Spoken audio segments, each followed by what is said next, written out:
They told us not to go near the hollow. That was the only rule. No signs, no fences, no warnings.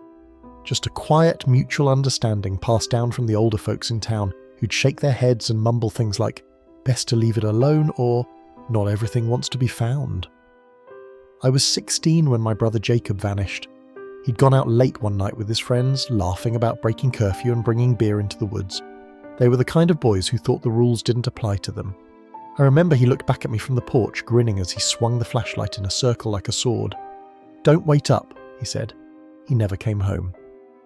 3 of the boys he went with returned the next morning bruised and scraped up, covered in dirt and full of wild, panicked stories. Only 2 of them could talk. The third, Eli Morrison, hadn't spoken a word since. Not then, not now. They told the sheriff Jacob went off to take a leak and never came back. That they heard something, not footsteps exactly, but something moving around them, crunching through the leaves in slow, deliberate circles. They ran, and when they cassava, they turned around, he was just gone. I remember standing in the kitchen, clutching the edge of the table while Mum sobbed. The old sheriff kept asking questions, scribbling notes, but I watched his face. He didn't look confused. He looked scared. He knew something. Weeks passed. Search parties swept the forest. Helicopters flew over. Dogs sniffed through the brush, but they never went near the hollow. Not really. The trees grew too thick there, unnaturally tight together, like they were hiding something. That's when I started hearing it too. At night, lying awake in bed, I'd hear faint sounds from the woods behind our house. Not animals, not wind. It sounded wrong. Like wood straining, bending in ways it shouldn't. Like breathing. And sometimes, voices. Faint, whispering, always just at the edge of hearing. One night, about 3 weeks after Jacob vanished, I found a note in his old jacket, folded neatly in the inner pocket. In his handwriting, but shaky. Not like him at all. It said, "It watches. Don't look at it when it moves. The tree isn't a tree." I should have burned it. Should have ignored it like everyone else tried to do, but something had taken my brother, and I wasn't going to pretend it didn't happen. I had to go into the hollow. I waited until the moon was high and the house was quiet. I didn't want anyone stopping me. Didn't want explanations or warnings. I wore Jacob's jacket, tucked the note back into the pocket like it was a charm, and slipped into the woods behind our house. The deeper I walked, the more unnatural everything felt. The air was too still, not silent, just wrong. There were no crickets, no owls, no rustle of wind through leaves, just the slow groaning of trees shifting against one another, as if the forest was breathing, or waiting. It took me almost an hour to find the hollow. I'd only seen it once as a kid, when I followed my dad hunting. He told me we don't talk about what's there, told me to never come back. I stepped into it and the temperature dropped instantly. My breath came out in white puffs, even though it was the middle of June.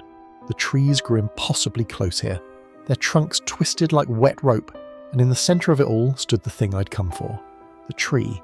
At first glance it looked ancient, tall and leafless, its bark blackened like it had been burned in some long-forgotten fire.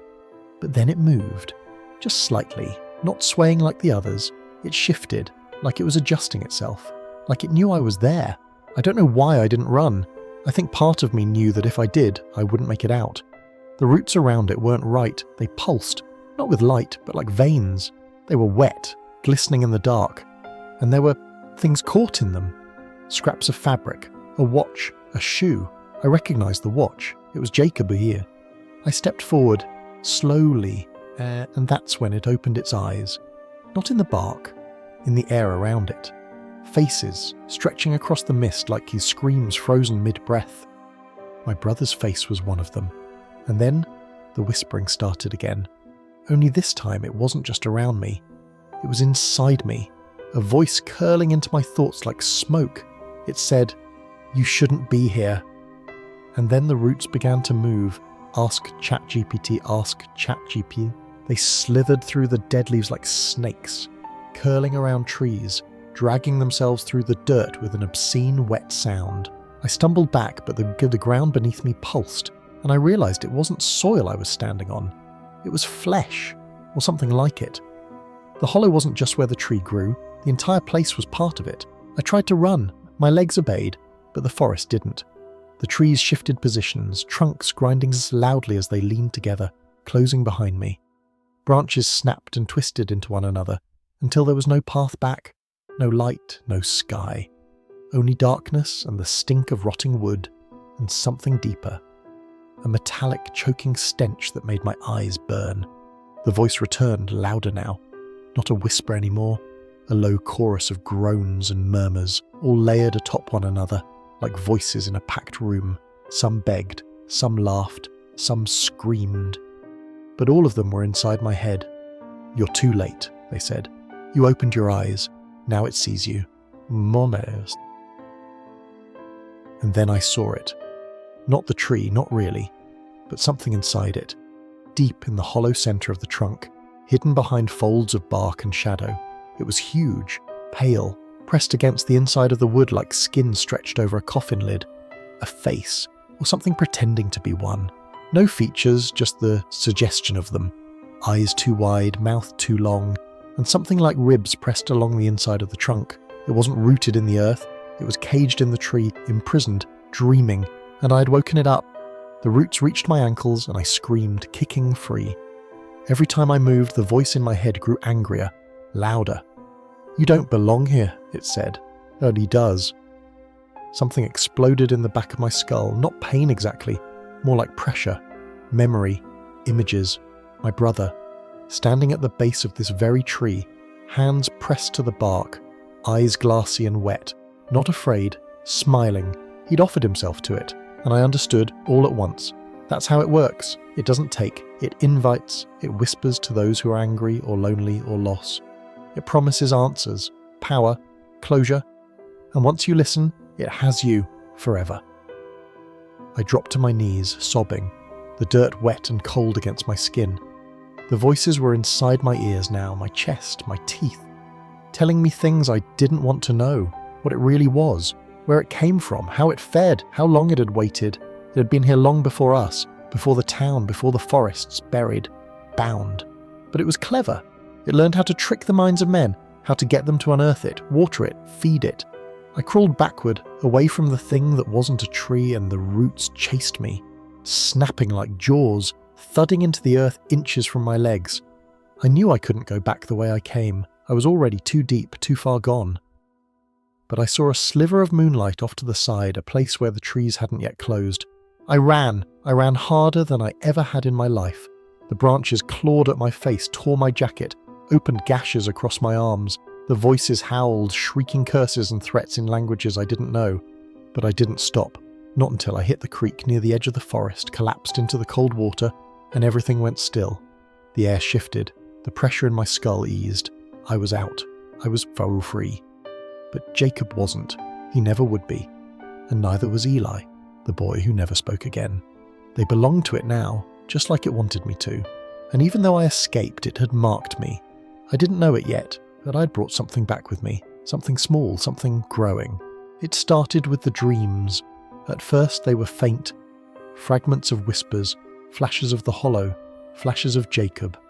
He would stand at the edge of my vision, half lit by moonlight, mouth moving but making no sound. Behind him, the tree pulsed in time with my heartbeat, its bark glistening like wet muscle. I'd wake up gasping for air, drenched in sweat, my hands clenched into fists so tight my nails broke skin. But it didn't stop there. I began to hear things during the day, cracking wood behind me even when I was alone in the house. Leaves rustling in my room though the windows were shut. My phone would glitch, voices layered under static. Once it rang with no caller ID. I picked it up and there was only breathing, slow, deep, familiar. That night something moved under my bed. I could hear it dragging itself slowly across the floorboards, breathing just loud enough to make sure I didn't sleep. I started sleeping with the lights on, started keeping salt across my windowsills, reading forums about spirits, cursed forests, binding rituals. But it didn't matter. Whatever I'd brought back wasn't a spirit, it wasn't a ghost, it was a seed, and it was growing. I noticed it in the mirror. At first just a small patch beneath my ribs, a bruise-like mark that throbbed when I got near trees. It darkened over the days, spreading veins out across my torso, pulsing if I touched it. I stopped going outside. I stopped talking to people, because every time I looked at someone too long, I could feel it watching through me. I became a window, a doorway, and it was opening. One night, I lost 4 hours. I remember brushing my teeth. Then I blinked and I was standing in the woods, barefoot, covered in dirt. I'd carved something into a tree, not the one, but close. A symbol I didn't recognize, a spiral with jagged lines splitting from its center like broken ribs. It was bleeding. The tree was bleeding. I ran. Again. But it followed. Not with footsteps, with thoughts. My own memories started changing. I'd remember moments differently, see things in old photos that weren't there before, faces behind glass, eyes in the trees. My brother's voice on an old answering machine that should have been wiped clean years ago. "It's coming," he said, distorted and slow. "It knows your name now." And then came the final dream. Not a dream, a warning. I stood in the hollow again, only this time the forest was ash. The trees had burned away, and the earth was cracked and black. The tree stood tall in the centre, but it was split open, its insides exposed, a cathedral of ribs and roots and eyes.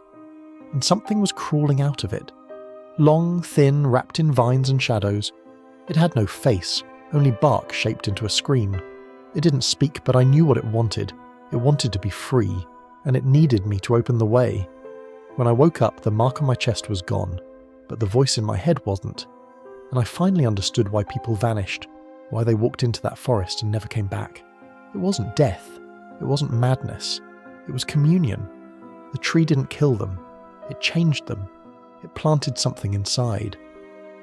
And now, years later, it's quiet in the hollow again. Too quiet. But every so often someone hears a voice in the woods, a whisper just for them, and someone else goes missing, and no one talks about it. Just like they didn't talk about Jacob, or Eli, or me. Because I never really came back. I may look the same, I may talk the same, but something inside me isn't mine anymore. The tree isn't a tree, and it's still watching, waiting, rooting itself deeper, and if you ever hear it whisper your name, don't answer, don't look, don't go into the hollow, because once it sees you, it never forgets.